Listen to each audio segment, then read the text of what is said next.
This episode is brought to you by Google Gemini. With the Gemini app, you can talk live and have a real-time conversation with an AI assistant. It's great for all kinds of things, like if you want to practice for an upcoming interview, ask for advice on things to do in a new city, or brainstorm creative ideas. And by the way, this script was actually read by Gemini. Download the Gemini app for iOS and Android today. Must be 18 plus to use Gemini Live. Chronic migraine is 15 or more headache days a month, each lasting 4 hours or more. Botox, onabotulinum toxin A, prevents headaches in adults with chronic migraine. It's not for adults with migraine with 14 or fewer headache days a month. It prevents, on average, 8 to 9 headache days a month versus 6 to 7 for placebo. Prescription Botox is injected by your doctor. Effects of Botox may spread hours to weeks after injection, causing serious symptoms. Alert your doctor right away, as difficulty swallowing, speaking, breathing, eye problems, or muscle weakness can be signs of a life-threatening condition. Patients with these conditions before injection are at highest risk. Side effects may include allergic reactions, neck and injection site pain, fatigue, and headache. Allergic reactions can include rash, welts, asthma symptoms, and dizziness. Don't receive Botox if there's a skin infection. Tell your doctor your medical history, muscle or nerve conditions, including ALS, Lou Gehrig's disease, myasthenia gravis or Lambert-Eaton syndrome, and medications, including botulinum toxins, as these may increase the risk of serious side effects. Ask your doctor and visit BotoxChronicMigraine.com or call 1-800-44-BOTOX to learn more.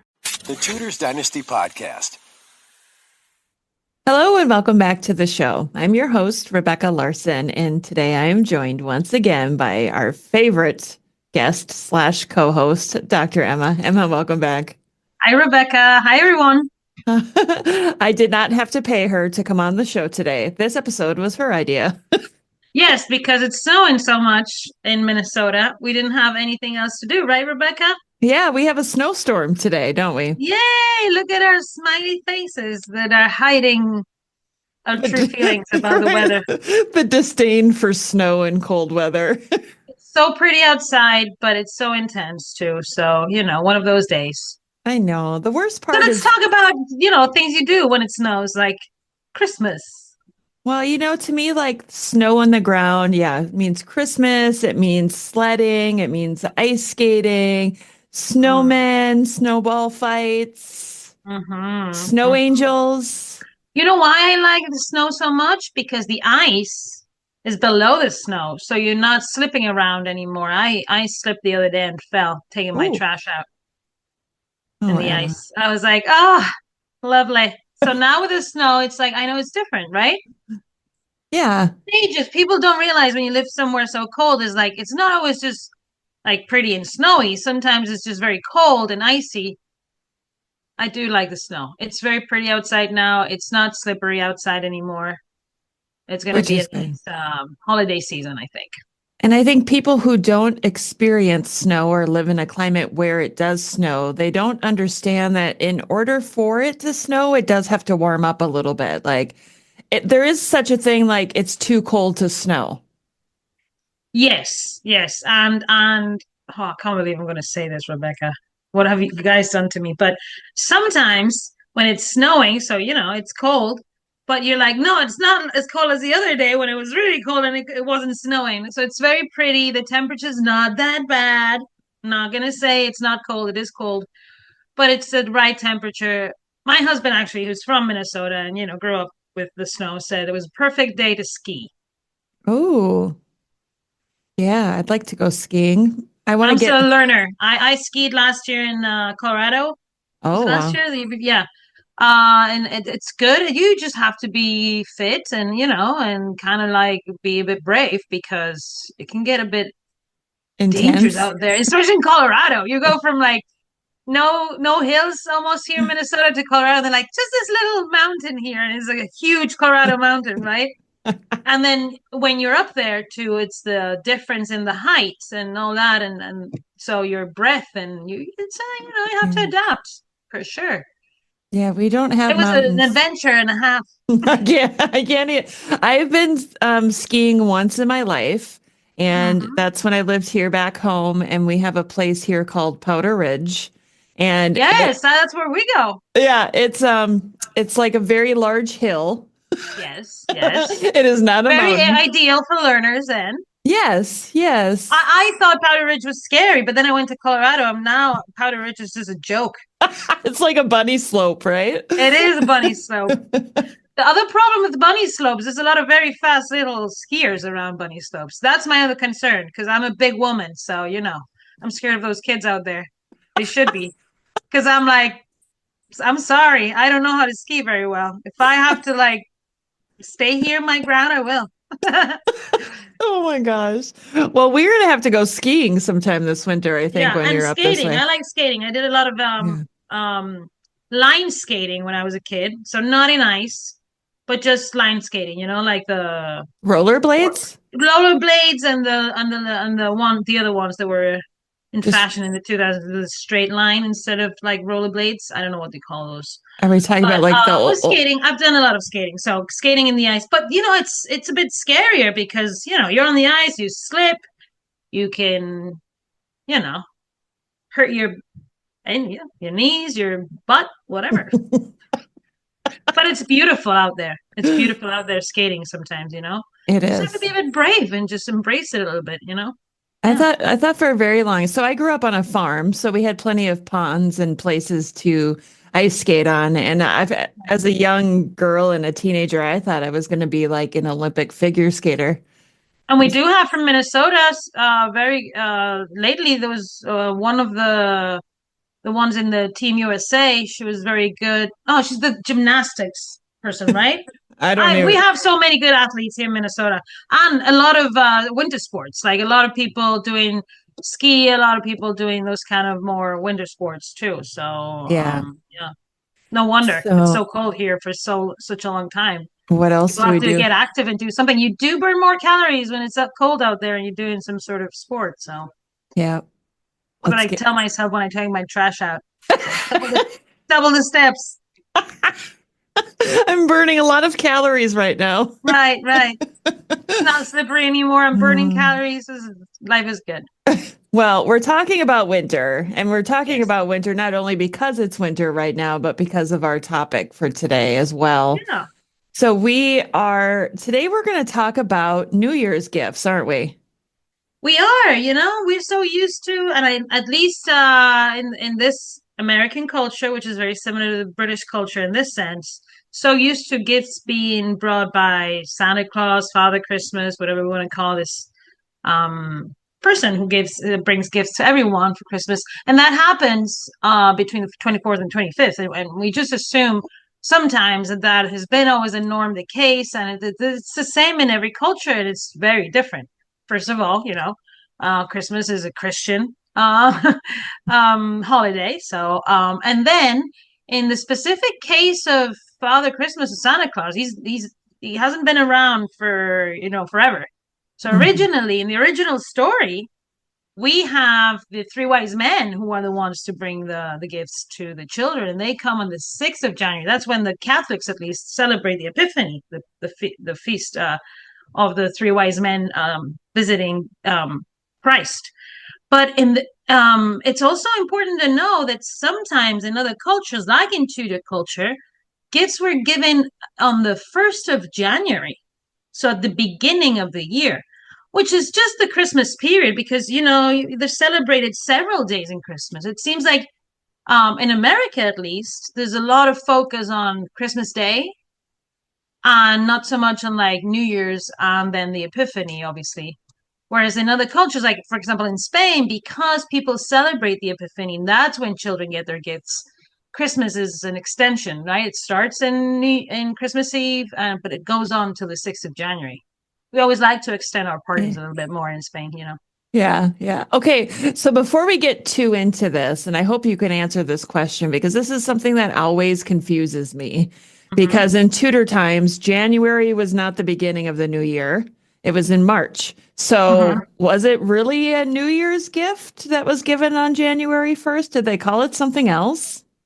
At least in the sources that it's called New Year's gifts, and it's related to Christmas and the end of the year Okay. in terms of in relation to the birth of Christ and all these stories from the Bible. So really is the story between the Christ is born and then the three wise men visit, and then the Bible jumps until he's a kid, right? Yeah. That's kind of like the story of how Jesus is born. So this is all part of the same story. And that's why in the Tudor court they celebrate several days, 12 days of Christmas. And it's changed a bit in our society because we preparate so much for Christmas. Mm-hmm. We have Mariah Carey coming out and sing for us and after Thanksgiving, and that's it. We're in Christmas time. So a lot of people I think are tired by the end of the 25th of December. They're like, okay, Christmas is done. Yeah. As a Spaniard, that's something that strikes me to see like Christmas trees on the 26th on outside of people's alleys, because in Spain at least Christmas is goes on until the 6th of January and goes on strong. Especially New Year's too. It's a big party. Yeah. We do it a little different nowadays here, don't we? Yes, yes, yes. There's some New Year's parties and that, and people get together. At least in Spain, there's a big celebration. People get together with their families. There's a tradition to eat grapes, 12 grapes before the end of the year, 12 grapes before the year ends. Really? Yeah. And everybody does it at the same time because in Madrid, we have a clock that tells us when we have to do this because it's the last 12 seconds of the year. So we live, and then people go out to party all night, like, and they do a lot of the times in Spain. It's a big party. And then on the 6th of January is when everybody receives the gifts from the three wise men. Everybody has their favorite, and that's when the kids get their gifts too. So it's and then everybody gets together again with the family and has the last big meal before the end of Christmas. That's our end of Christmas.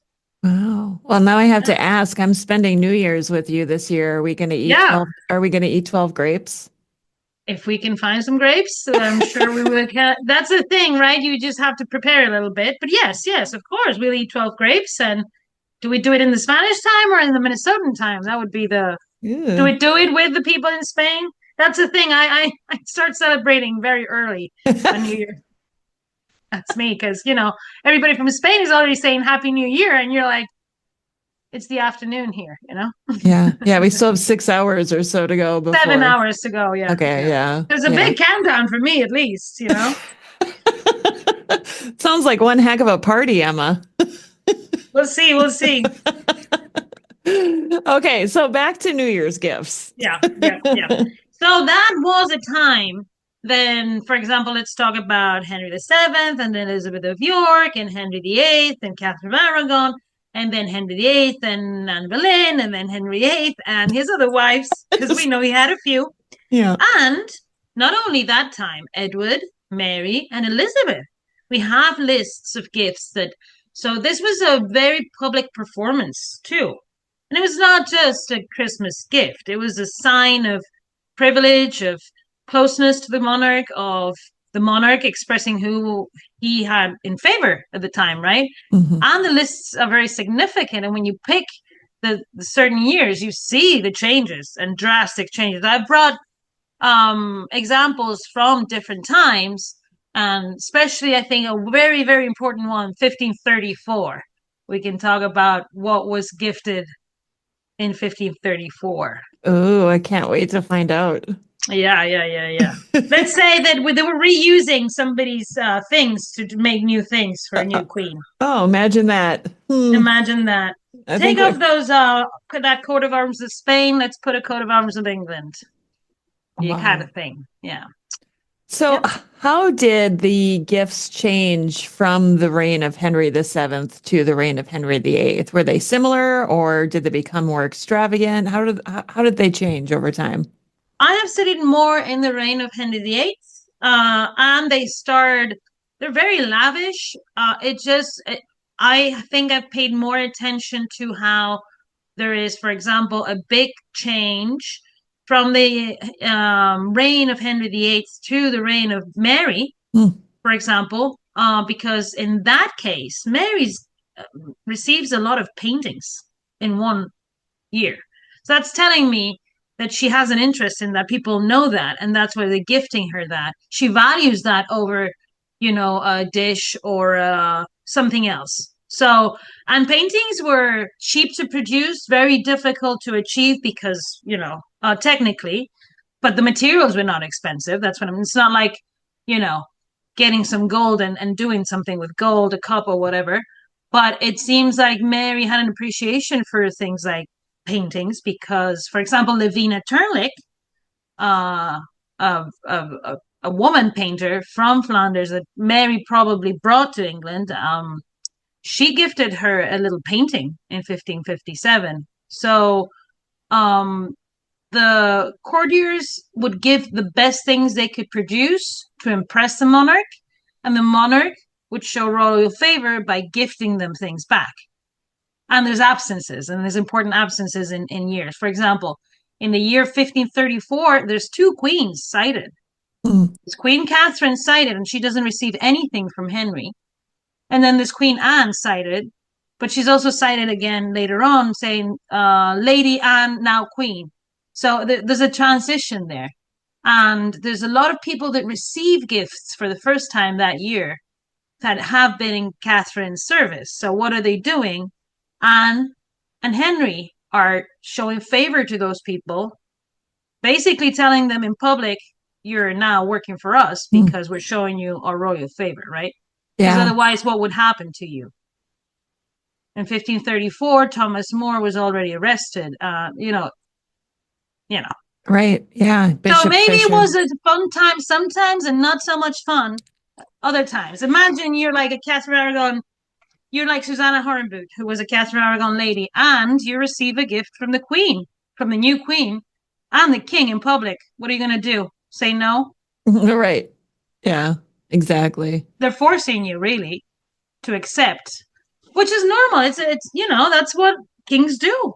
That's what kings do in their prerogative. That's the king's favor is, it's a forced one sometimes. It's not always something you want. You can ask, again, Thomas More about that.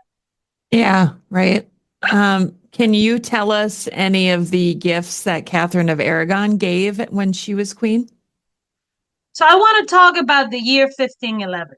That's the first one I have. 1511, let's just talk about what's going on, right? So on the 1st of January, 1511, Catherine of Aragon gives birth to a baby boy, alive.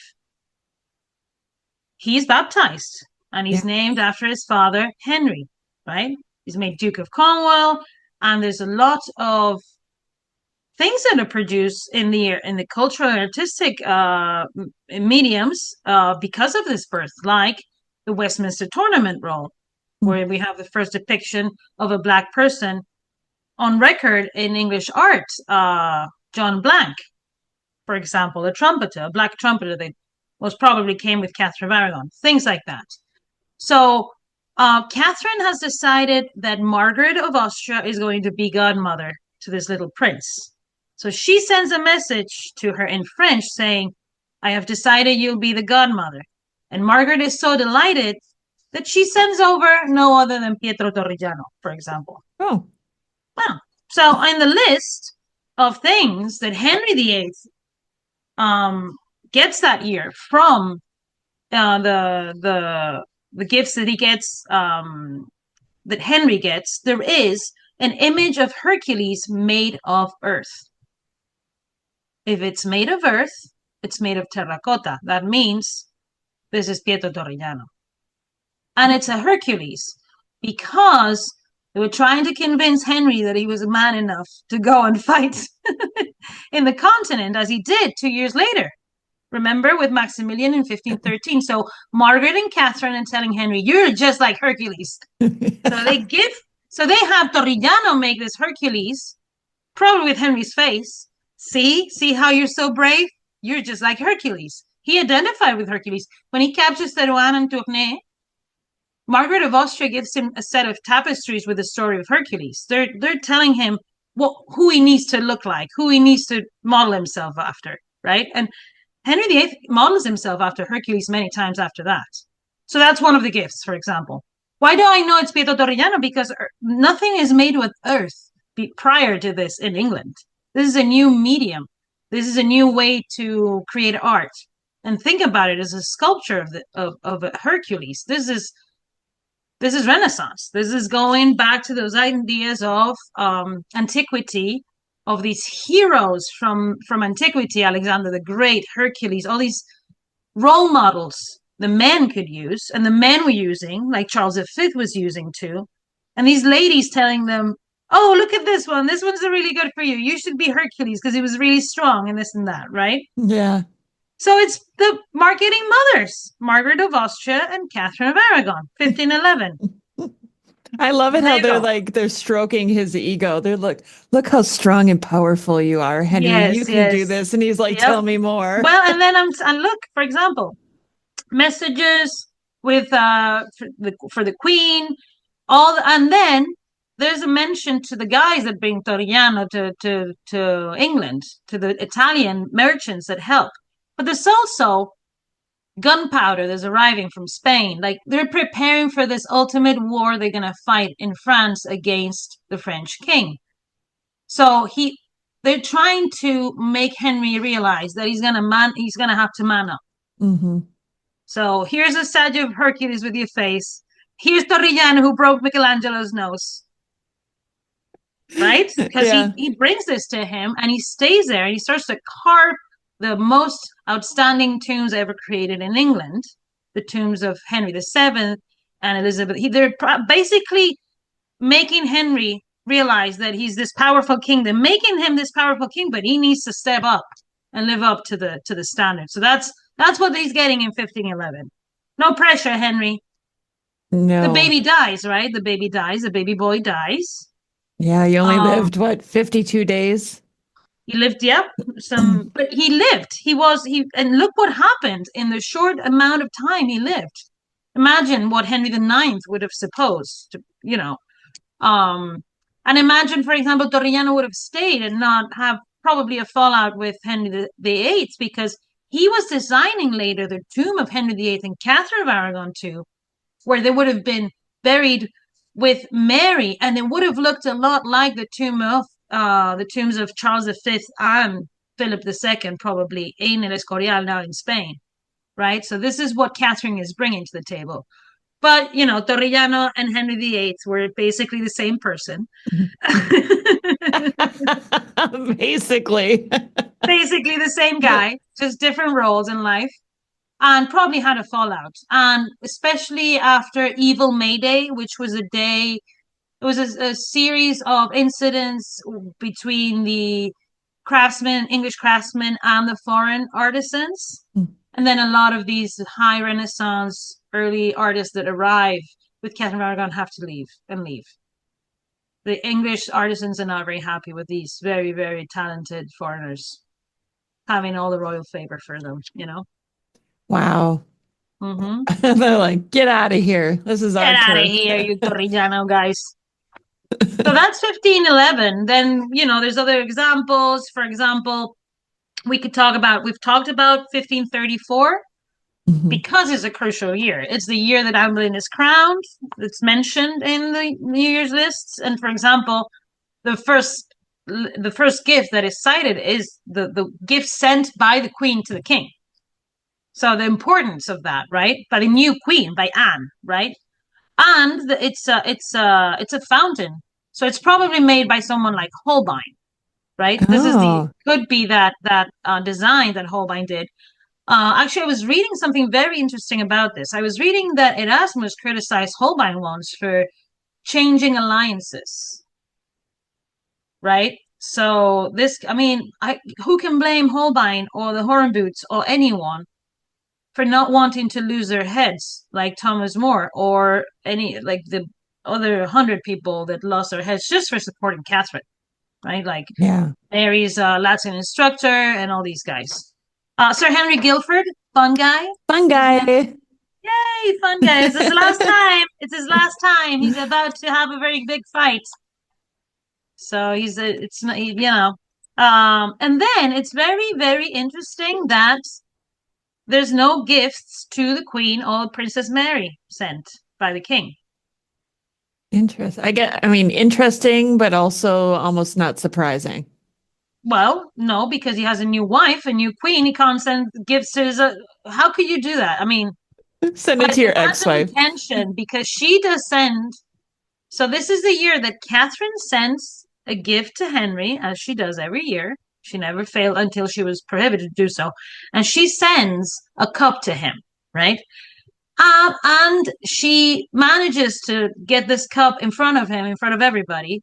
So then he can't refuse it. He has to refuse it. So he says, no, I don't want this. But then he says, bring that back. I want to have a closer look, because it was so amazing that he admired the craftsmanship of this cup.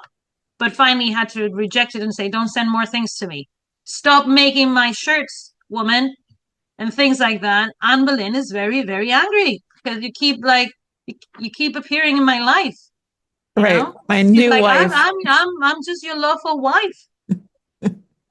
What a complicated time. I mean, Anne Boleyn must have been so nervous around these times. Imagine that. Because then I'm sure Anne wasn't happy about this either. Right. Right. And then they take away all the plates and all the jewels and everything that Catherine and Mary have and give it to Anne, and then transform those pieces to have her initials, so imagine for example, all those pieces from the dowry that Catherine brought that were transformed for Anne of Cleves, because it was gold, it was gems, it was jewels, it was all of these things, right? So, I mean, there's a continuous transformation, and Christmas time is they mention the goldsmiths that are doing this and things that are changing the cardinal's arms to the top of a cover, the cardinal's arms, Wolsey's arms.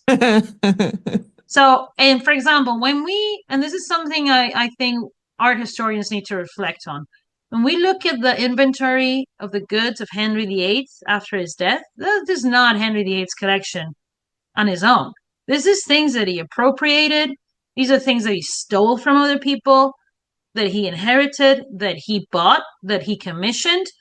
But a lot of things he took away. So It's important to know that, because it's important to know this is the birth of the royal collection as we know it, really, especially in important mediums in the Renaissance, like paintings, right? A lot of paintings in the royal collection date from this time. Well, if it was Catherine who brought these paintings to England, it's important to know. It's important to give her credit for that. And if she was deprived of everything, it's important to know that she did have a role. It's just that because of this downfall, everything's now appears somewhere else, right? Yeah. Does that make sense? Yeah, totally makes sense.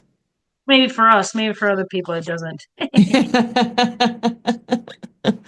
So 1534, Henry's in a tough situation. Right. He's got his ex-wife sending him gifts. His new wife is upset that she's sending him even better gifts because now she has the money, right? So, but they're fighting because they both send him a cup. So a cup and Henry really admires the one that Catherine has sent him. This is very similar to when Anne finds out that Catherine is still making Henry his shirts and she can't handle it because it's a competition to see who is the most fashionable queen. And I'm afraid to say it was Catherine. You're not afraid to say it. You are proud to say it. I am kind of proud to say it. Very proud to say it, indeed. I think Anne was a very good pupil, but I think that just the years and years of seeing this in Spain as a kid, being exposed to this magnificent, to your mother dressed in cloth of gold every day, wearing these jewels, having these painters, and then coming to England and you starting this on your own with Henry. Nobody can take away that from you in 6 years or 5 years, or especially not someone who's 15 years younger than you. You just have a way to yourself that is like, okay, whatever, but everybody knows because look at this, right? Yeah. Because she had been a successful regent. She had done these things for England. She was very, very beloved. And that is something you can't take away that easily. No. Even if you transform all the jewels and you leave her with, it's even, sometimes in some cases, even worse. Because you're making her a martyr. You're making her a martyr of a cause, right? Yeah, definitely. Definitely. I think that Henry there erred he didn't realize that his first wife was such a stubborn lady. At first, he didn't think so. He met his match. You would think from the beginning he should have had an idea of who Catherine was. But she was a very sweet person too, so you wouldn't. I think he didn't expect her to be just like, no, no, no, no, no, no, never, ever, ever, ever. She just and in some ways and respects, I think after Anne was executed, he kind of went back to that idea of that, that wasn't such a bad thing when a queen is just quiet but doing a lot of good things in the background and supporting you quietly, like Catherine Parr did, for example, for him again, right? Yeah. I don't know if you think that's something, but I definitely think it in those terms, Then he had a few other Catherines too. It's just weird. It is a little weird, isn't it? Made it easy for him in the bedroom. Yeah. Oh, Rebecca. I'm sorry. I had to go there. I know I'm not the only one. By the sixth wife, I don't think he was, It was just wife. Hey, wife. This is just my opinion as a woman, not as an art historian. Okay, I'm sorry. I went there. Are we ready to move? Hey, we're talking about the holidays. Come on. Are we ready to move past 1534, or do you have more? Yes. Okay. Yes. And so let's think and recap. 1534, Catherine of Aragon and Anne Boleyn are giving these very elaborate gilt cups to Henry that designed already by someone like Holbein or Hornboots already. So they're all already immersed in the Renaissance, but they're gifting these really, really expensive gifts that basically you can also change and then put it in right. But we jump to Mary the First and Philip of Habsburg's reign, and there's a change in what is given to the queen, at least. And to me, this is telling me that she has an interest in this, and people know, and that's why people are gifting her things like this.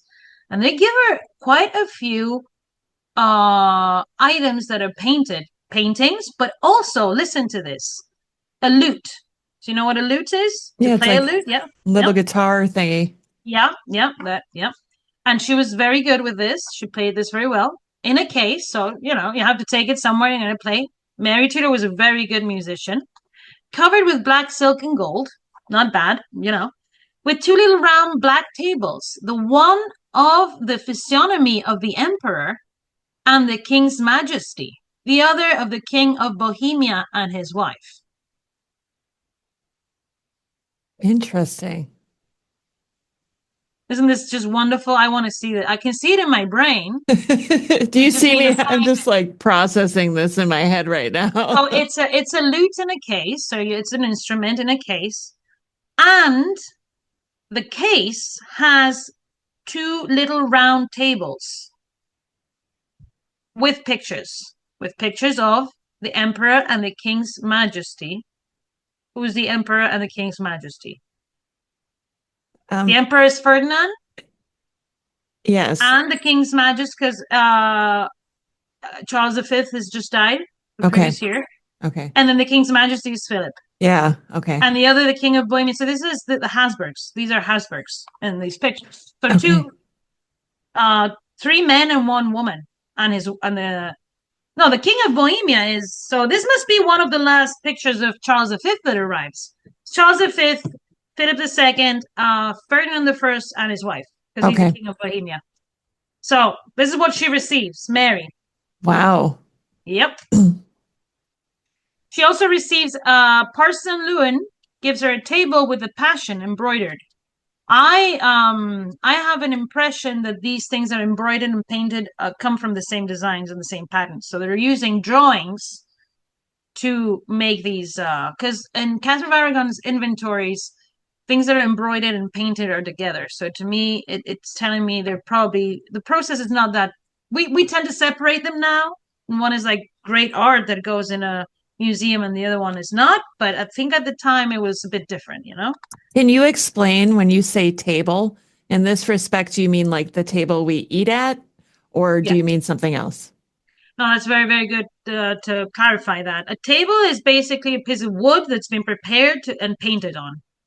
And could have a painting of some sort. The Passion is a scene, is a religious scene where the Passion of Christ, right? It's a wooden table where it's been painted the Passion of Christ. That's this guy called Parson Lewin. But it's not painted, it's embroidered. What I was saying, the design was probably the same design that someone would have used for a painting, because I think these embroidered works are very similar, have a very similar design process that the painted works. I don't know if I explained myself better now. Lavina Turlick, a woman artist. So this is that Mary has probably helped to bring, like I talked about at the beginning, gave a small picture of the Trinity. The Trinity is the Father, the Son, and the Holy Spirit. Right. A little picture. Because she was she was good at doing miniatures, the limning. She's probably trained Nicholas Hilliard. She's an extremely important artist that doesn't get the credit that she deserves. She made more money than than men did, and yet Holbein has extensive bibliography, and Lavina is still like, there's some works, Susan James and others, but Melanie Taylor works obviously in Lavina, but there needs to be so much more. And for example, Henry Mink's wife, listen to this, pomegranates, oranges, lemons, and a table of the king's picture in it.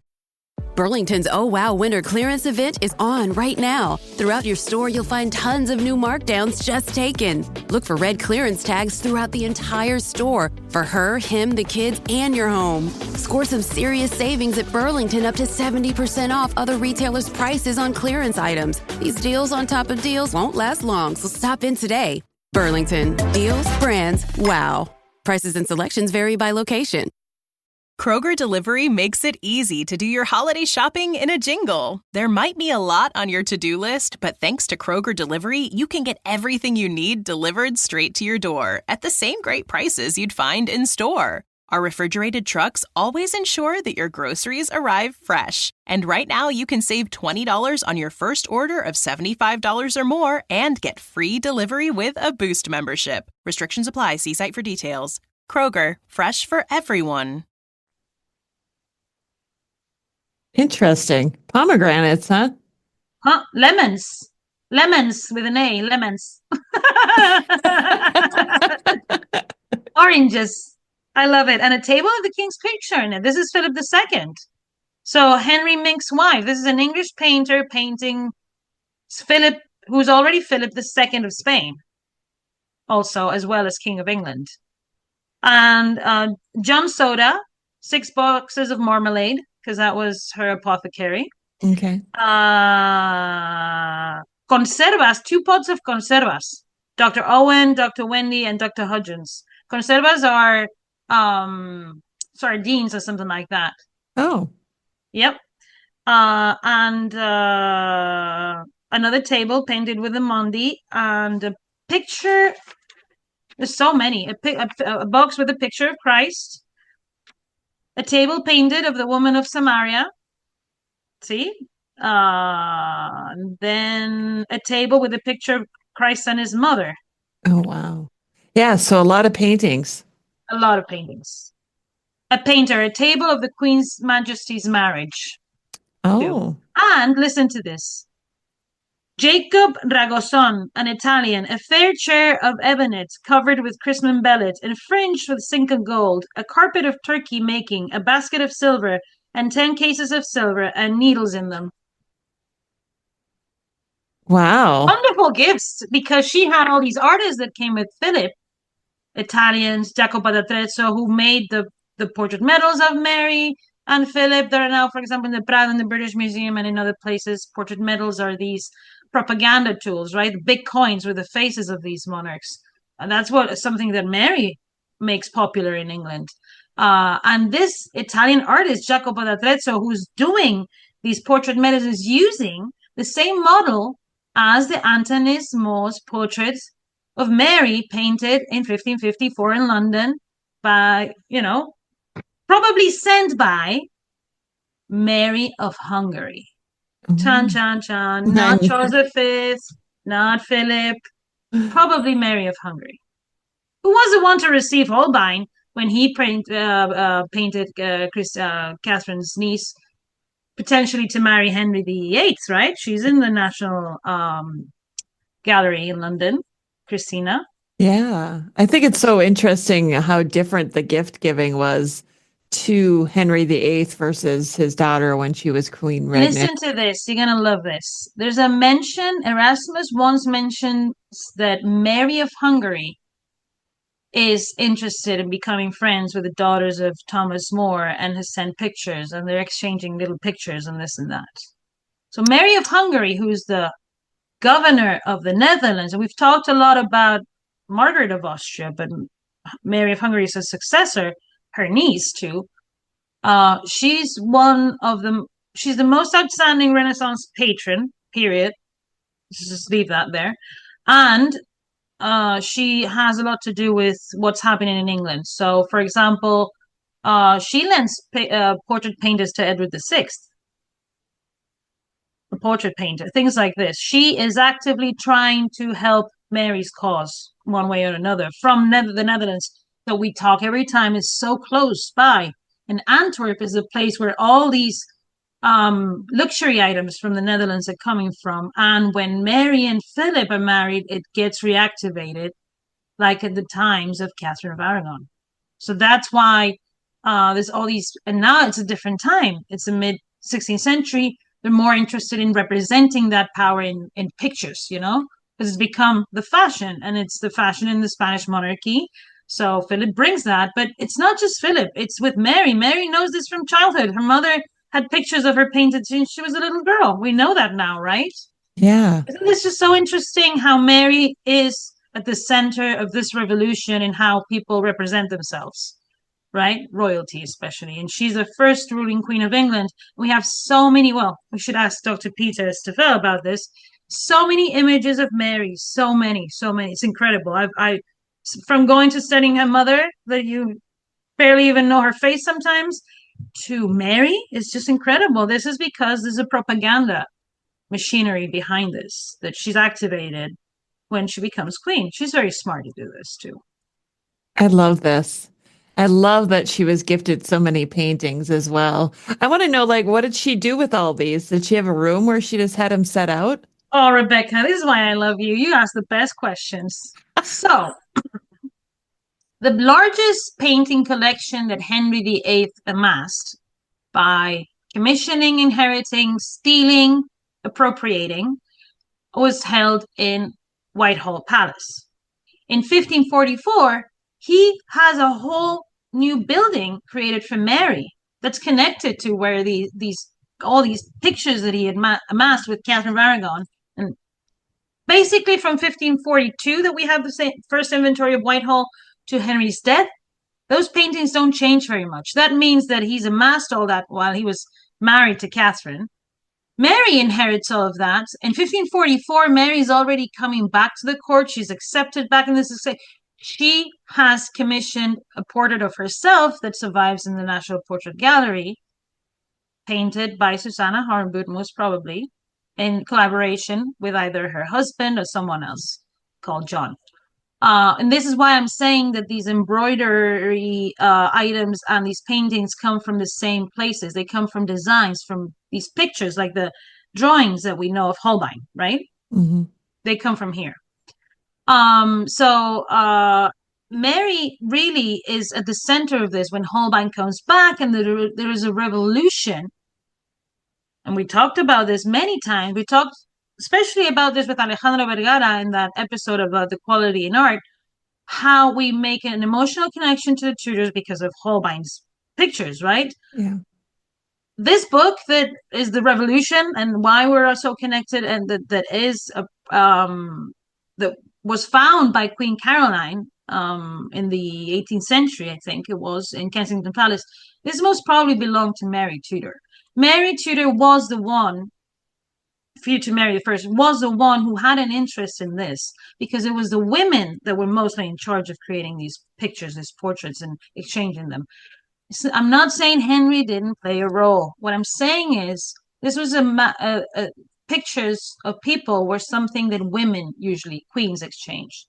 Mary is just becoming that person who's going to help her brother Edward this is what Henry wants. He wants Mary to help Edward become an international king again.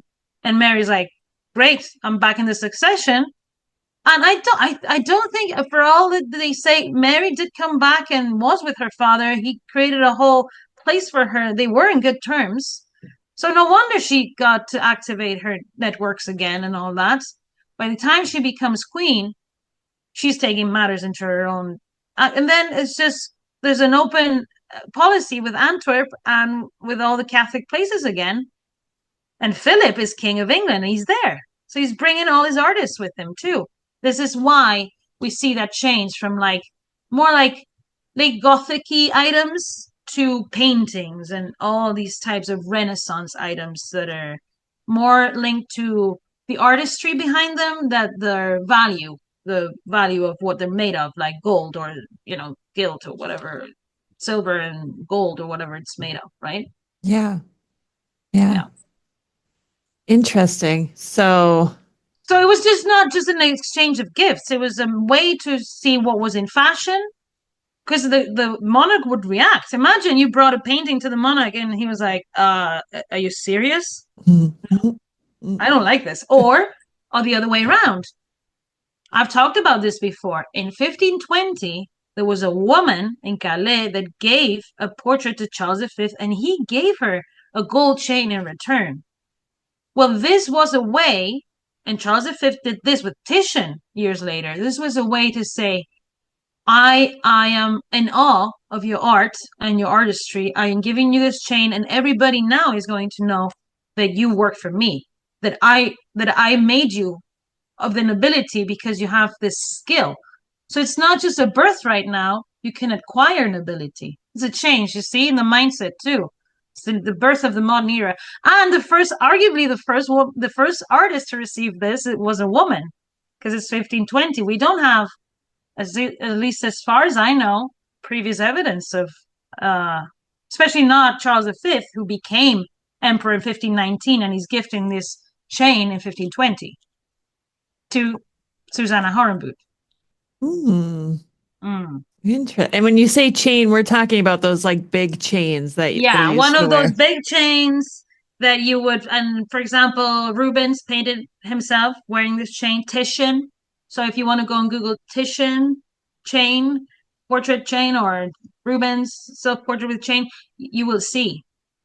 Artemisia Gentileschi, there's one in the Royal Collection Trust, and she's wearing this chain, and she's represented herself as the allegory of painting, because it's an allegory inside an allegory. She's wearing this chain as recognition to her skill, while she's representing herself as painting herself, because the liberal arts were considered to be women.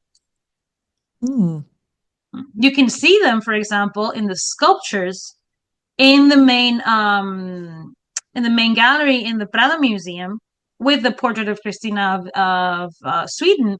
They are the representations of the muses that that was part of her sculpture collection. Those are all women, because the muses, music and all these were women, right? Artemisia Gentileschi, for example, represented herself working for Queen Henrietta Maria of England, really. So this is back to going to England.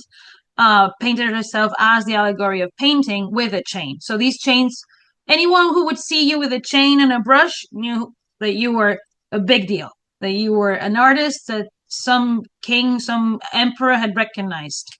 And they would recognize the chain. They would recognize, oh, it's an imperial chain.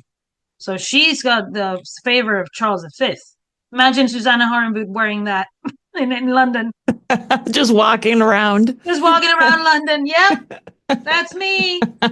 I'll check out my chain. Check out my chain with a strong Fleming accent and just being like, oh, what a sight. Amazing. Or on the day of New Year's, right? You would put your chain on the important days. You blings, right? We do that. I do that. I certainly do that, right? Well, bring out the blings. Here's my next question for you. Now you're bringing up these artists and we're talking about New Year's gifts.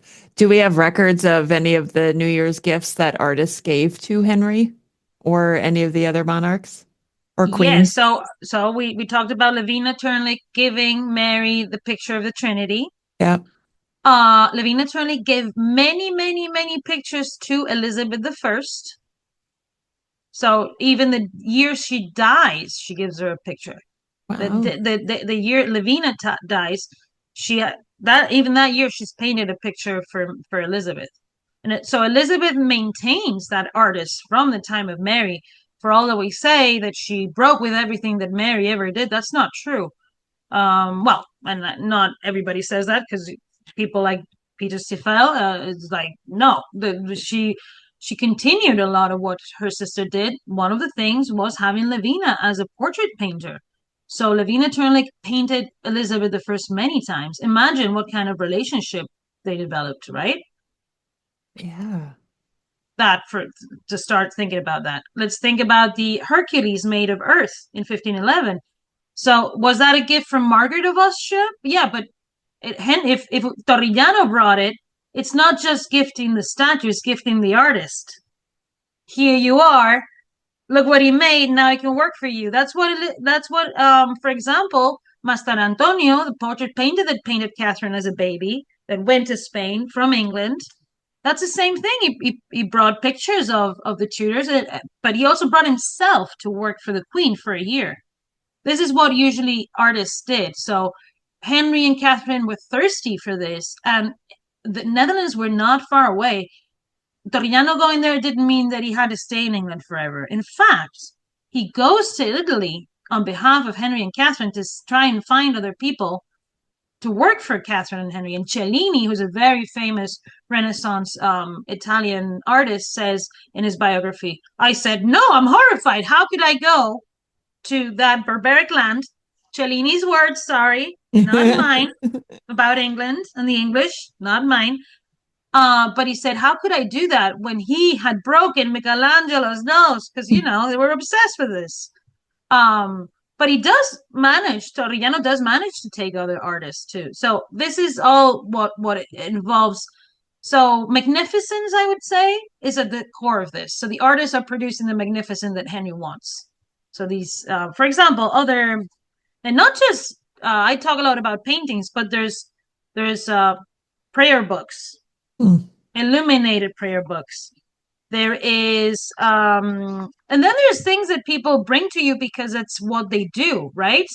So the guy who is your apothecary brings you marmalade, or just regular gifts that you would do. Are these people, some of these, considered artisans or not? For example, I find a lot of women that weave silk and work silk. To me, these are artists. We just don't know their names, and they're not as visible. It's because we have placed a lot of importance on paintings and Holbein and this and that, right?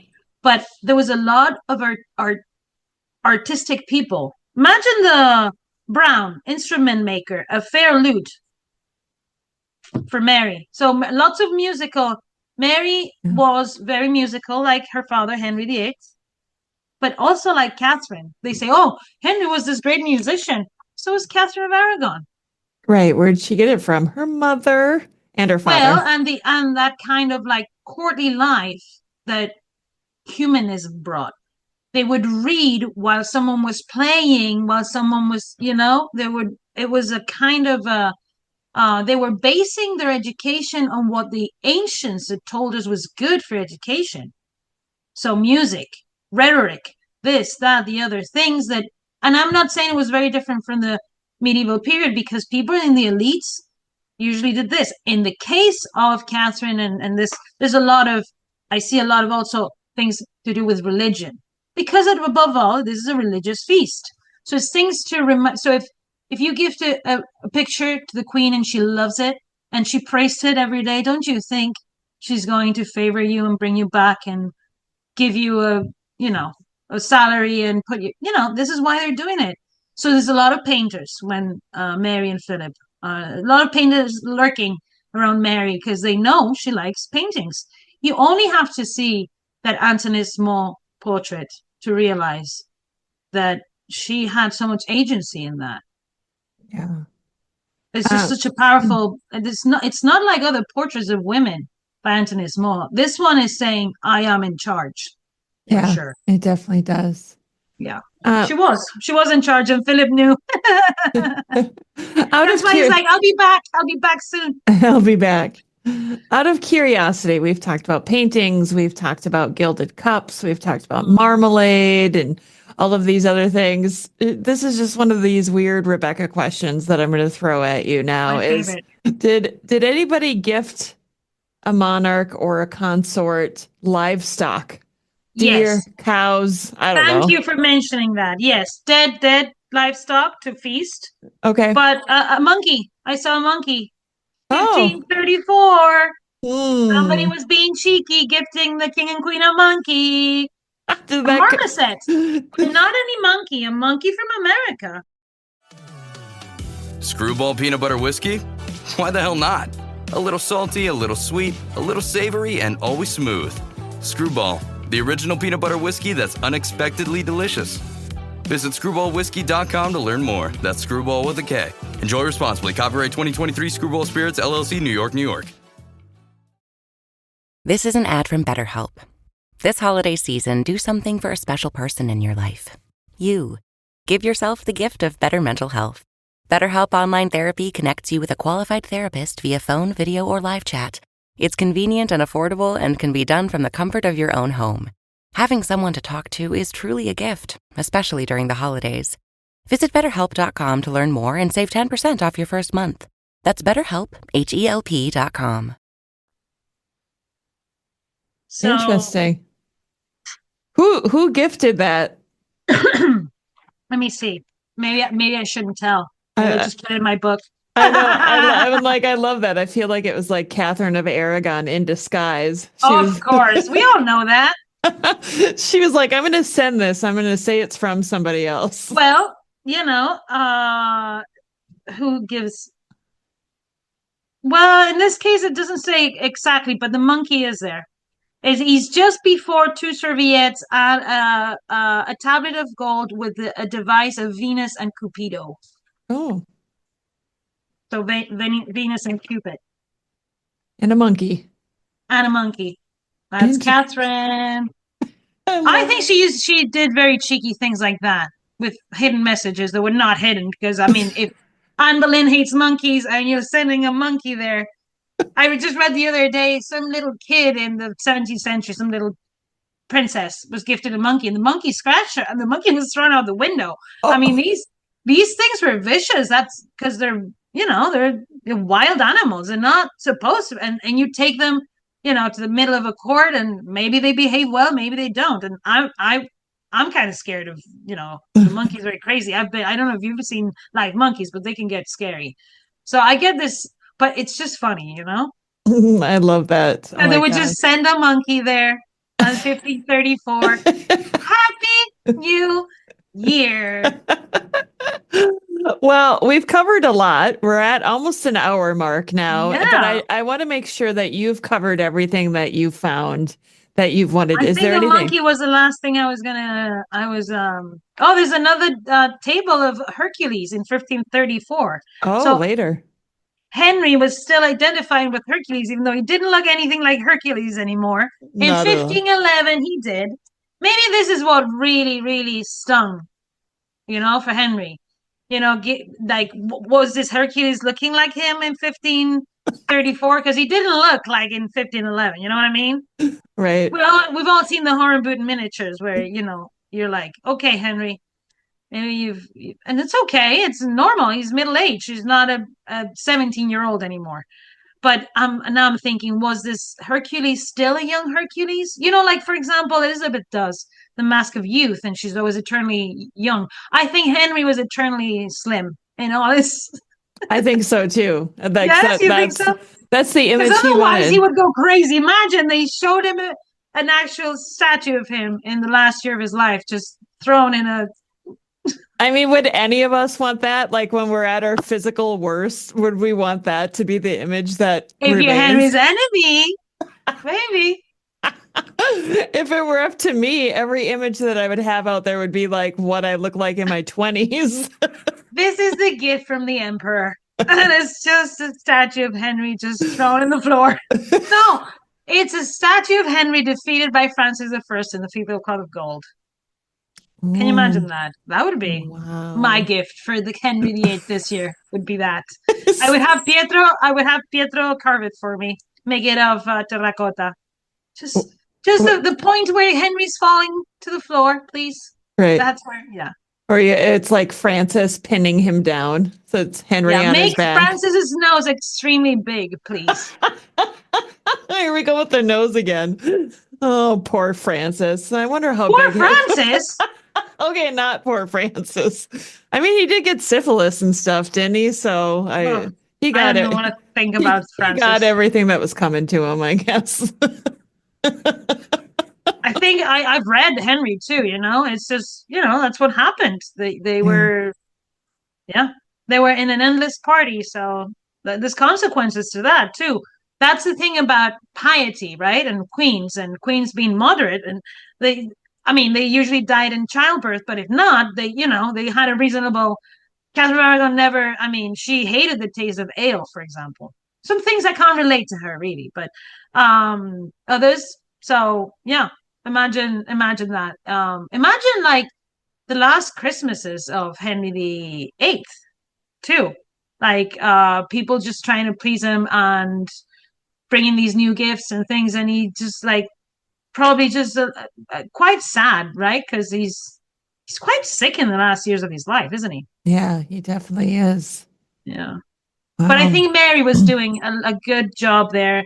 I think Catherine Parr was, doing a good job. And I think they were truly trying to shape Edward to be, but it just, he becomes king very, very young. And then there's too many interests in there, And I will say this a million times. He's just a little boy, really, when he becomes king. So we can't really like put everything on him.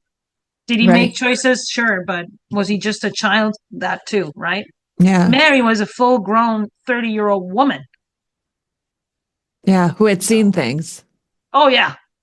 Oh, yes. Yeah. Oh, I love this. He did not receive a gift on 1534, though. No gifts for Mary on Christmas of 1534 from anyone. That's sad. Prohibited. Yeah. 1534, 35, 36. And then she recants, and then, then she's fine. But. Wow. Yeah. Her punishment. No gifts. No gifts for you. Yeah. Well, but then she gets all these paintings of her and Philip and everything. I mean, if that's what I always think, if Mary and Philip would have had 10 extra years, well, I mean, the Christmases would have just gotten better and better because more and more artists would have come. It's just like that effect, right? That two powerful people would have like that, especially if they had a child. A boy. Oh, for sure. Yeah. Well, Emma, this has been so fun because every time I have you on, I learn so much. And the New Year's gifts, I think, is fascinating. And it's a topic that aligns with the show airing today. So I think any New Year's resolutions, Rebecca, on your end? Well, you're putting me on the spot. I try to, but I think I'm going to make it very similar to the New Year's resolution for 2024 was just to say yes to new opportunities and adventures and just to be happy in 2024. Well, I kind of like that. Can I tag along a little bit for that one? Of course you can. Is that going to be your only one? No. That is a very good one. And I won't be greedy, so I'll just ask for one more thing. I think, we said 2024 was going to be the year of Catherine of Aragon. Yeah. I think it has been. And not just Catherine of Aragon, like the people she empowered, Fungi, Susanna Hornboot, Hans Holbein, all these people. I think 2025 is going to be Mary Tudor's year.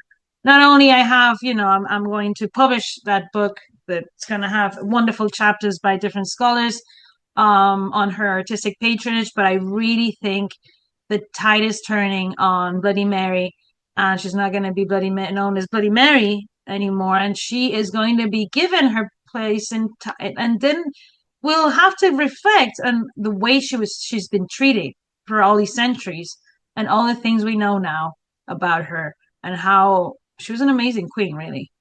So yeah, I love that. That's my resolution. I love that. Well, Dr. Emma, thanks for coming on today and enlightening us again. Okay, thank you guys, and Happy New Year and all those things. Yes, Happy New Year. And that concludes another episode of the Tudors Dynasty podcast. Thank you so much for listening. If you love the show and would like to show your support, consider becoming a patron over on Patreon. That's patreon.com/Tudors Dynasty. Over there, you'll get commercial-free episodes, early access, and some patron-exclusive content as well.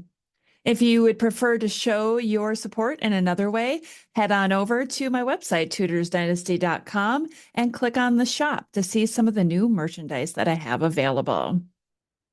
Thank you so much for listening. Until next time. The Tudors Dynasty Podcast.